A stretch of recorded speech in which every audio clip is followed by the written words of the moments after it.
Il n'est pas rare de considérer qu'entre la toute fin du XVIe et le début du XVIIe siècle, la carrière et l'art du Caravage a été un véritable coup de tonnerre dans le ciel artistique européen, et plus particulièrement en Italie, où le peintre d'origine lombarde s'est fait connaître. Il est vrai que ses œuvres ont suscité de rapides et importantes réactions, positives et négatives, qui ont eu des conséquences directes sur la production de ses contemporains. Nous verrons toutefois dans ce cours, consacré à l'art italien au début du XVIe siècle, qu'il n'est ni possible ni souhaitable de séparer le travail du Caravage de celui de ses contemporains, mais aussi que son art ne peut être séparé des questions et des problèmes qui se sont posés aux artistes européens de la période entre la fin du XVIe et le début du XVIIe siècle.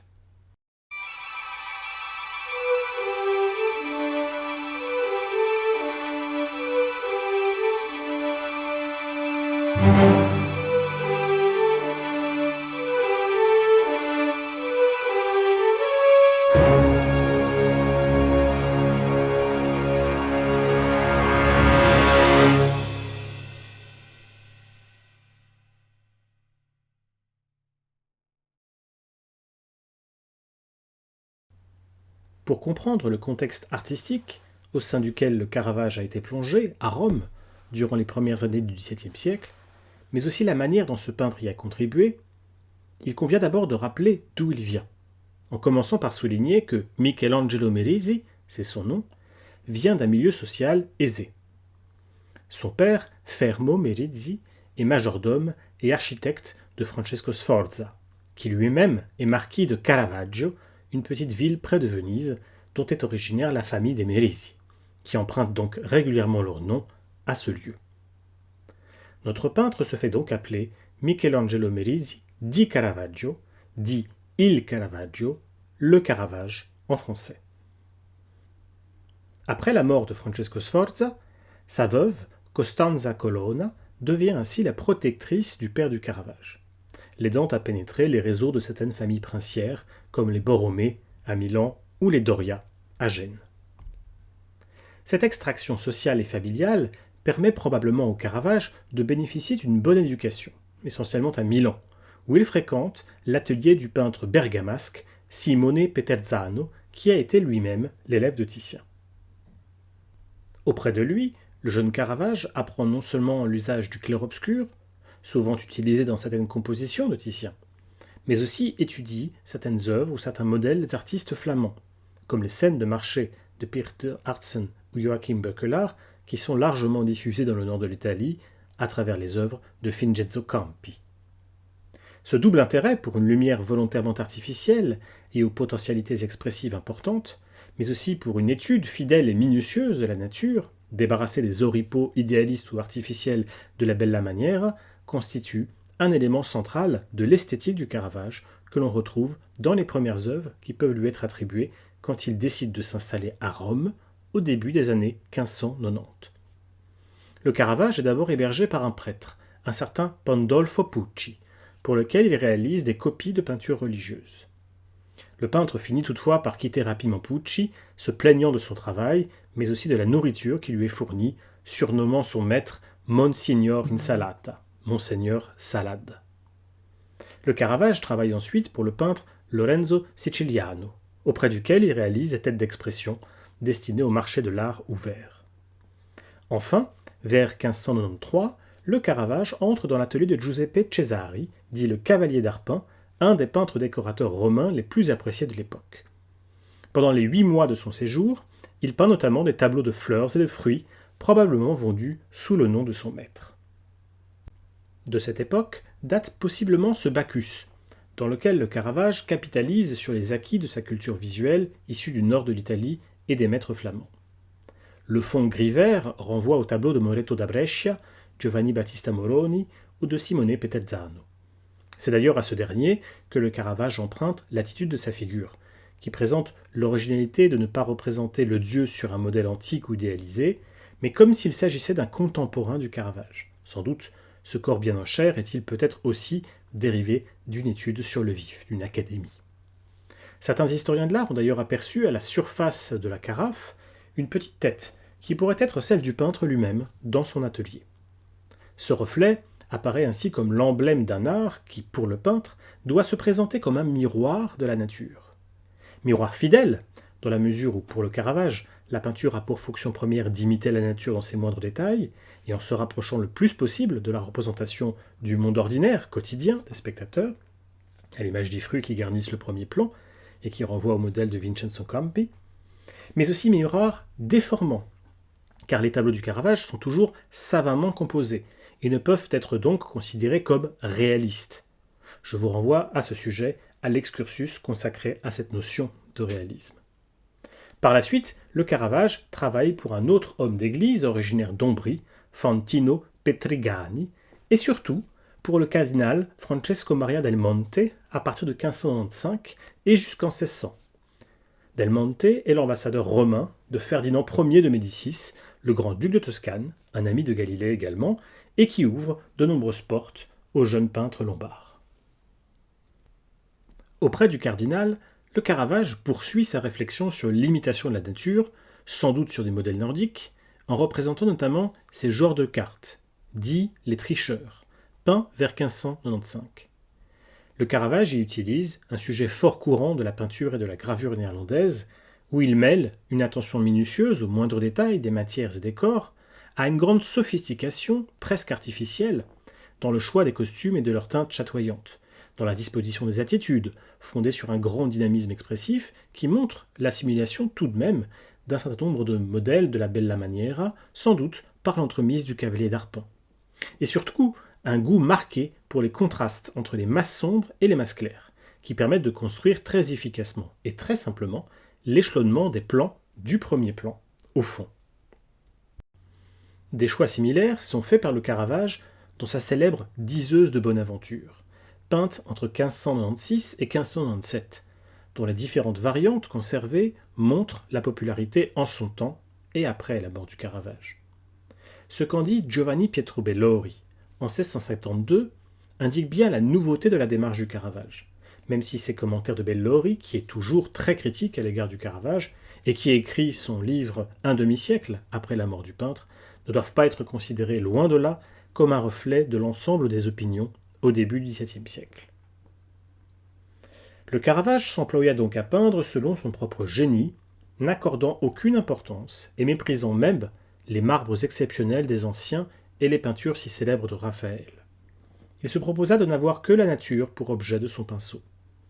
Lorsqu'on lui présenta les statues les plus célèbres de Phidias et de Glycon pour qu'il s'en inspire, il se contenta de répondre en désignant de la main une multitude d'hommes et en indiquant que la nature lui avait déjà fourni assez de modèles. Et pour donner de l'autorité à ses paroles, il appela une gitane qui passait sur la rue et la conduisit chez lui pour la peindre en train de prédire la bonne aventure, comme en ont l'habitude ces femmes d'origine égyptienne. Il fit un jeune homme posant une main gantée sur une épée et tendant l'autre découverte à la femme qui la tient et l'examine. Et par ces deux figures en buste, il traduisit si fidèlement le vrai qu'il prouva ce qu'il venait de dire. Alors que les modèles de la Bella Maniera continuent d'être particulièrement appréciés à Rome, à la fin du XVIe et au début du XVIIe siècle, le Caravage est ainsi l'un des premiers peintres romains à faire valoir une conception moins maniérée et plus proche de la nature. Il n'est pas le seul, toutefois, même si son approche est sans doute, de toutes celles de ses confrères, la plus fortement ancrée dans l'étude directe du modèle naturel. Au même moment, on l'a dit, Girolamo Muziano favorise ce que nous avons appelé, dans la deuxième partie de l'épisode 8, une naturalisation de la Bella Maniera. Un autre artiste, d'abord actif à Bologne, qui s'installe à Rome durant ces années, et dont nous avons également parlé dans le même épisode, promeut également une réforme de cette belle manière. Il s'agit d'Annibal Carràche. À la fin des années 1590, le cardinal Odoardo Farnèse entend alors parler de ce jeune peintre qui fait un tabac à Bologne.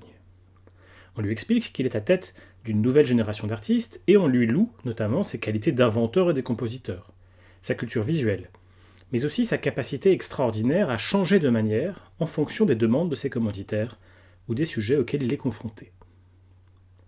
Le cardinal Farnèse décide donc de faire venir Annibal à Rome et de l'engager dans plusieurs chantiers d'importance. Annibal ne se fait pas prier. Il décide presque aussitôt de partir de Bologne pour Rome. Il part avec plusieurs artistes de son cercle proche, comme l'Alban, le Dominicain ou Giovanni Lanfranco, dont nous reparlerons dans ce cours. Il est rejoint en 1598 par son frère Agostino. Le cardinal Odoardo Farnèse l'installe dans des appartements au sein même du Palais Farnèse, afin de lui témoigner de l'importance qu'il accorde à ce nouvel artiste, mais aussi parce qu'il souhaite que ce palais soit le premier chantier romain d'Hannibal. Entre 1596 et 1597, il confie d'abord au peintre bolonais la décoration du plafond de son bureau, surnommé le Camerino Farnese, au deuxième étage du palais, sur le thème de la vie d'Hercule. Puis, entre 1597 et 1601, c'est au plafond de la galerie du cardinal, au premier étage du palais Farnèse, que travaille Hannibal. Ce décor constitue le premier chef-d'œuvre romain d'Hannibal, qui y montre l'extraordinaire plasticité, variété de sa manière, sans cesse réinventée, en même temps que l'intelligence d'une conception parfaitement adaptée aux demandes du commanditaire et à la destination de cette pièce. Il s'agit d'une très longue galerie, de plus de 20 mètres de long, mais aussi proportionnellement relativement étroite, environ 6 mètres et demi de large, et couverte par une voûte en berceau. Elle traverse presque intégralement la façade et donne sur la Grand Place. La fonction de cette galerie est de représentation. Elle accueille les plus belles pièces de la collection de sculptures antiques du cardinal, et elle sert également de pièce de réception. Face à de telles attentes, Hannibal comprend aussitôt qu'il lui faudra d'abord tenter de trouver des moyens pour ouvrir un espace très long, mais aussi étroit. Par ailleurs, il lui faut aussi développer un programme, un décor et une technique auquel il n'avait jamais fait appel jusqu'à présent et qui doit s'articuler autour d'un principe, celui du plaisir. La pièce doit en effet célébrer le goût d'un collectionneur et la beauté de sa collection. Comment répond-il à cette exigence ? D'abord par le choix du programme, les amours des dieux. L'ensemble des différentes images qui composent le décor du plafond est en effet consacré à célébrer les amours des dieux, tirés d'une lecture impeccable des Métamorphoses d'Ovide. Au centre du plafond, Hannibal place la plus grande de ces images, consacrée au cortège de Bacchus et Ariane, lequel structure et articule l'ensemble des autres scènes. Il s'agit ainsi de mettre en évidence un lieu de plaisir, esthétique et social, de comparer les amours que les dieux entretiennent les uns avec les autres et les amours que le cardinal Farnèse entretient avec les plus belles statues de sa collection. Par ailleurs, Hannibal Carrach travaille à fresque, choisissant ainsi un coloris très clair qui permet à la fois à l'œuvre de présenter au spectateur des tonalités gaies et joyeuses qui correspondent à la fonction d'un lieu qui doit être celui de la délectation des œuvres d'art antiques, à la galerie de capter davantage la lumière provenant des grandes baies, rappelant une nouvelle fois que la pièce est étroite et qu'elle doit donc être bien éclairée, aux images de conserver donc une grande lisibilité, même de loin, et à l'artiste de renvoyer à l'un de ses peintres préférés, le Corrège. Au sein même de son plafond, Hannibal cherche moins à imposer une manière spécifique qu'à présenter un certain nombre de clins d'œil au grand maître. La présence très importante des ignudi, qui semblent être assis sur la vraie corniche de la galerie, font évidemment directement référence aux ignudi de la chapelle Sixtine, peints par Michel-Ange, et qui constituent sans doute un exemple dont Hannibal tente ici de s'inspirer. Dans la scène centrale du cortège de Bacchus et Ariane, c'est en revanche l'exemple de Titien que retient Hannibal, notamment dans l'occupation de la composition et de ses coins, mais aussi par le travail de réduction chromatique et de construction de différents groupes, par la fameuse technique de ce que Roger de Pile appellera, à la fin du XVIIe siècle, la grappe de raisin, par laquelle il s'agit d'ombrer l'entièreté du groupe, la grappe, et non chaque figure individuellement, chaque grain de raisin. Enfin, Hannibal soigne le choix de sa composition, comme on le voit dans un certain nombre de dessins préparatoires conservés, où l'on constate bien la manière dont Hannibal choisit une solution qui consiste à prolonger l'espace réel par une architecture fictive, constituée d'une fausse corniche, rythmée par de faux atlantes, vues en raccourci, à ouvrir fictivement l'espace du plafond, comme si celui-ci donnait sur le ciel, sur le modèle de la chambre des époux d'Andrea Mantegna, et qui recouvre, sur le modèle des loges du Vatican, décoré par Raphaël, cette ouverture, d'une série de fausses tapisseries et de faux tableaux qui viennent presque entièrement recouvrir le plafond, même si à quelques endroits, on aperçoit le bleu du ciel. De près, l'effet est saisissant, et crée une sorte de perturbation des repères visuels. il devient difficile de distinguer ce qui est vrai de ce qui est faux.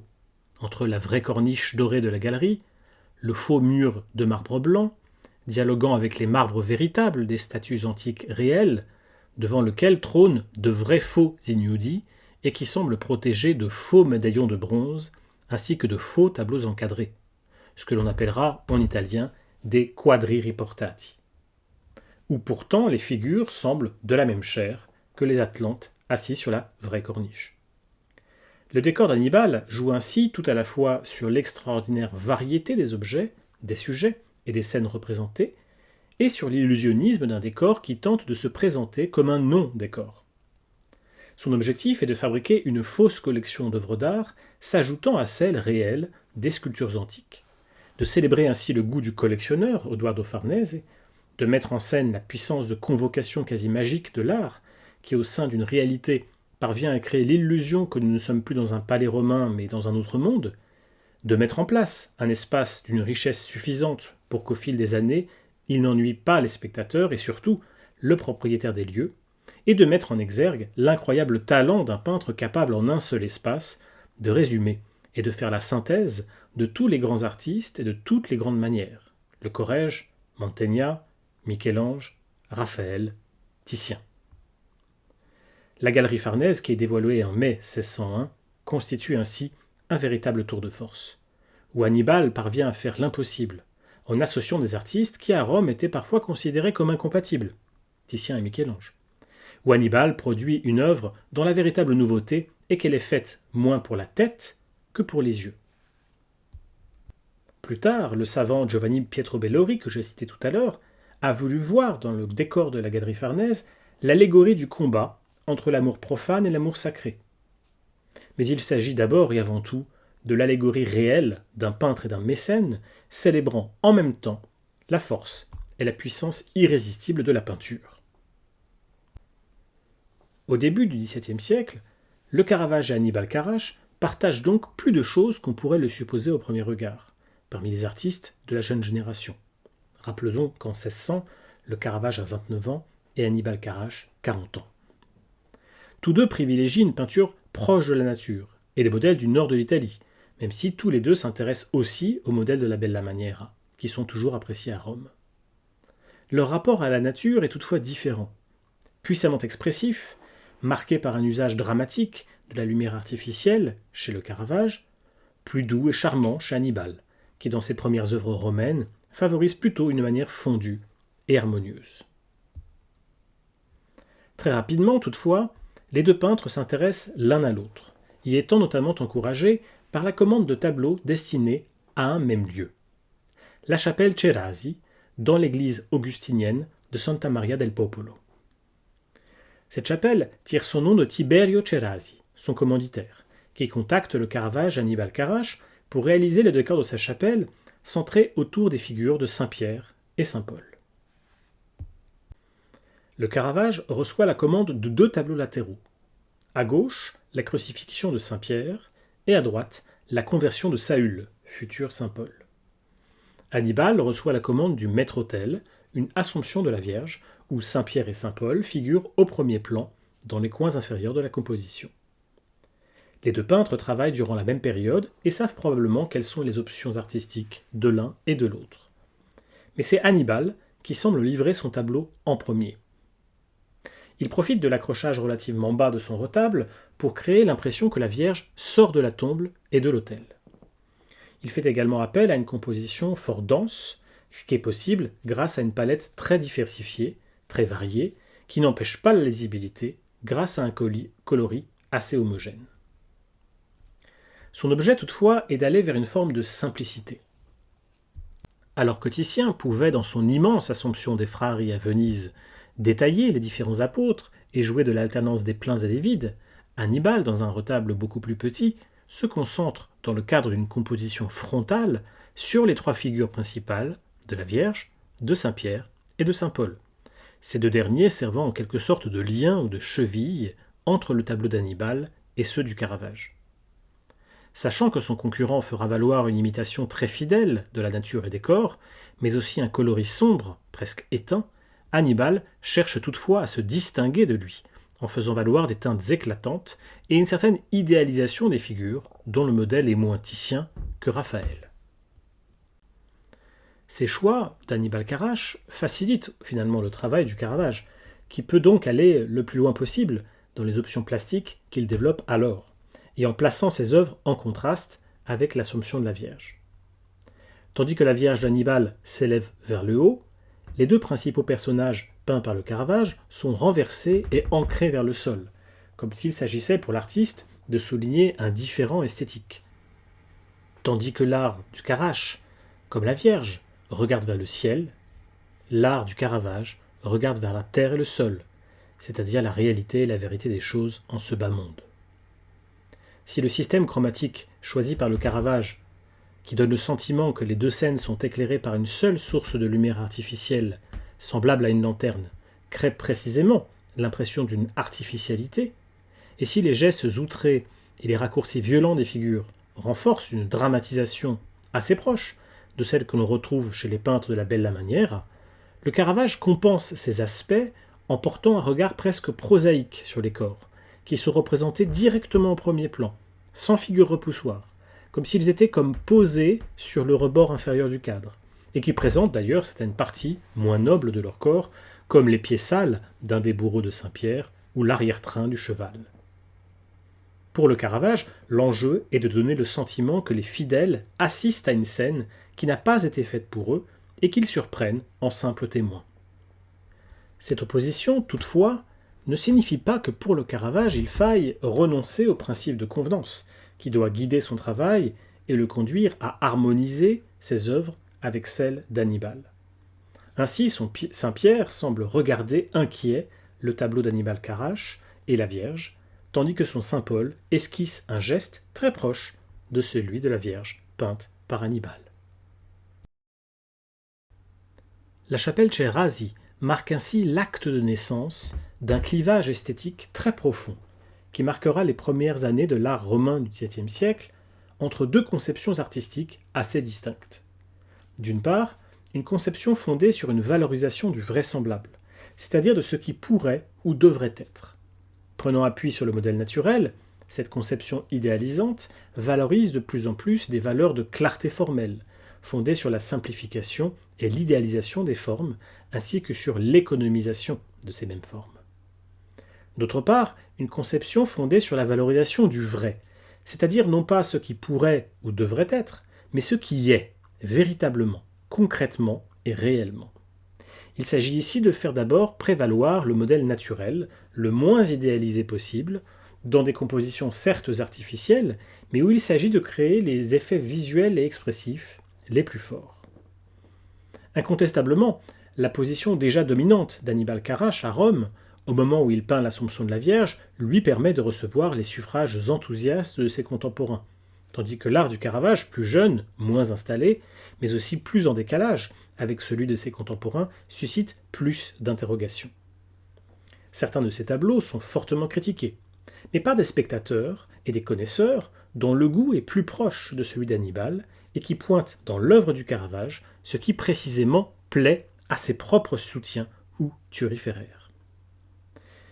C'est le cas de la mort de la Vierge, peinte suite à une commande d'un conseiller du pape, Laergio Cherubini, pour une chapelle dont il possède l'usufruit dans l'église carmélite de Santa Maria della Scala. Pour la figure de la Vierge, on sait que le Caravage aurait pris pour modèle le corps d'une prostituée, étudiée sur le vif, une femme dont le Caravage était amoureux selon un commentateur de l'époque, ou bien, dans d'autres versions, le corps d'une femme noyée, retrouvée dans le Tibre. De fait, quelle que soit la bonne version de ces anecdotes, il est clair que pour le Caravage, la question est de représenter la Vierge comme un véritable cadavre, exposé aux yeux de ceux qui l'ont accompagnée et sans recherche d'idéalisation. Ses jambes, dépassant tout droit du lit, mettent d'ailleurs en lumière sa rigidité cadavérique.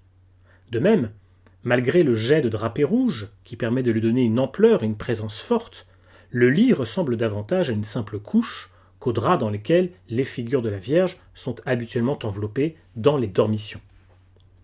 Comme toujours, ce choix du Caravage n'est pas un caprice. Il s'agit d'ancrer sa représentation dans une réalité ordinaire, de la même façon que les apôtres l'entourant avec leurs barbes hirsutes, leurs pieds noirs et leurs crânes irréguliers, tentent de proposer une représentation vraie et pour ainsi dire naturaliste du thème. Sur le point d'être achevé en 1603, le tableau est vu par les frères carmes de l'Église. Ils auraient été gênés, dit-on, par le fait que le corps de la Vierge, censé avoir été modelé sur celui d'une prostituée, d'une noyée, était insuffisamment idéalisé. Ou encore, selon d'autres témoignages, par le fait que le lit était insuffisamment héroïsé, et d'où dépassent les jambes visibles d'une Vierge peu noble. Cette gêne des moines vient sans doute du fait qu'ils n'ont pas encore intégré la nouvelle manière du Caravage dans leur goût, et qu'ils adhèrent plus traditionnellement au modèle séduisant et agréable de la Bella Maniera, au contraire du commanditaire du tableau, Cherubini, qui avait précisément choisi le Caravage pour les effets réels de ses œuvres et par la nouveauté de sa manière. Finalement, les moines remportent la mise. En 1603, le Caravage achève le tableau et il est installé avant d'être finalement décroché de l'église. Il est exposé pendant 2 semaines à l'Accademia di San Luca, l'Académie de Saint-Luc, qui est le signe de la reconnaissance dont jouit le tableau auprès des peintres. Mais les moines ont besoin d'une œuvre plus acceptable. C'est donc à Carlo Saraceni qu'est confié le soin de peindre une nouvelle version du sujet. De façon significative, il lui faudra se prendre à 2 fois avant de voir son œuvre acceptée. Dans sa première version, dont témoigne cette réplique d'époque, le peintre avait finalement choisi de reprendre une grande partie de la composition du Caravage, en corrigeant les défauts qui avaient été pointés dans son œuvre et en éclaircissant un peu la palette. Mais ces efforts ne suffisent pas aux moines, qui veulent une composition plus glorieuse. Ils l'obtiennent finalement avec le tableau final, toujours dans l'église aujourd'hui, achevé en 1610, où cette fois-ci, un chœur d'anges musiciens couronne triomphalement et noblement la composition. Ces critiques, je l'ai dit, n'empêchent pas le Caravage d'obtenir de nombreux et très vifs succès durant cette période, et de rassembler autour de lui chaque année un nombre croissant d'imitateurs et de suiveurs dont nous reparlerons au cours des épisodes suivants. Une composition du Caravage a particulièrement fasciné durant cette période. Il s'agit de sa représentation de Judith et Holoferne, un tableau peint pour le banquier Ottavio Costa. La scène figure un épisode de l'Ancien Testament raconté dans le livre de Judith. Holoferne est un des généraux du roi chaldéen Nabuchodonosor II. Il se fait notamment connaître en assiégeant la ville juive de Béthulie, assoiffant et affamant ses habitants. Une jeune veuve de la ville, connue pour sa grande beauté, Judith, décide alors de porter secours à ses concitoyens. Accompagnée de sa vieille servante, elle séduit Holoferne, qui organise un banquet en son honneur et est enivré par Judith. Plus tard, alors que le général pense coucher avec Judith, cette dernière profite de son ivresse pour lui couper la tête, ce qui a pour effet de faire fuir les troupes d'Holoferne. Pour représenter une telle scène, le Caravage fait le choix de représenter l'acmé du récit, c'est-à-dire son moment le plus dramatique, contrairement aux habitudes des peintres qui préfèrent, pour ne pas choquer leurs spectateurs, représenter plutôt le moment où Judith brandit ou porte la tête d'Holoferne. Cette représentation est d'ailleurs très expressive, avec des jets de sang auxquels fait écho le rouge du drapé, qui n'ont rien de réaliste, mais qui permettent de renforcer la violence de la scène. Mais aussi une composition où la scène au premier plan se déroule comme si elle avait lieu dans l'espace du spectateur, vers lequel le sang pourrait quasiment gicler et la tête d'Holoferne tomber. Pour concentrer l'attention du spectateur, le Caravage fait d'ailleurs le choix de représenter le corps séduisant de Judith, mais sans leur représenter les seins nus, comme il l'avait envisagé dans un premier temps. Cette représentation directe lui permet de symboliser l'héroïsme d'une femme que rien ne prédestinait à commettre un tel acte, de rappeler que cette exécution est une punition divine d'Holoferne qui avait attaqué les troupes d'Israël et dont le regard est précisément tourné vers le ciel, de souligner que c'est à la vue de la tête tachée de sang que les troupes d'Holoferne fuient, et de faire enfin de ces écoulements de sang les marques du moment de l'action maximale. Cette composition, je l'ai dit, aura un grand succès. La variante la plus connue aujourd'hui est peut-être le tableau peint par Artemisia Gentileschi vers 1612 et qui fera lui-même l'objet d'une répétition, et qui insiste davantage sur la lutte entre l'homme et les 2 femmes dans le cadre d'une véritable danse macabre. Mais au début du XVIIe siècle, la variante la plus célèbre du tableau du Caravage est due à l'un des premiers peintres à avoir pris en compte et intégré les solutions formelles de l'artiste italien. Il s'agit d'Adam Elsheimer, un peintre originaire du Saint-Empire qui s'installe à Rome en avril 1600, au moment même où le clivage entre Annibal Carrach et le Caravage se cristallise. Avant son arrivée à Rome, Elsheimer s'était déjà intéressé aux problèmes formels de la lumière artificielle.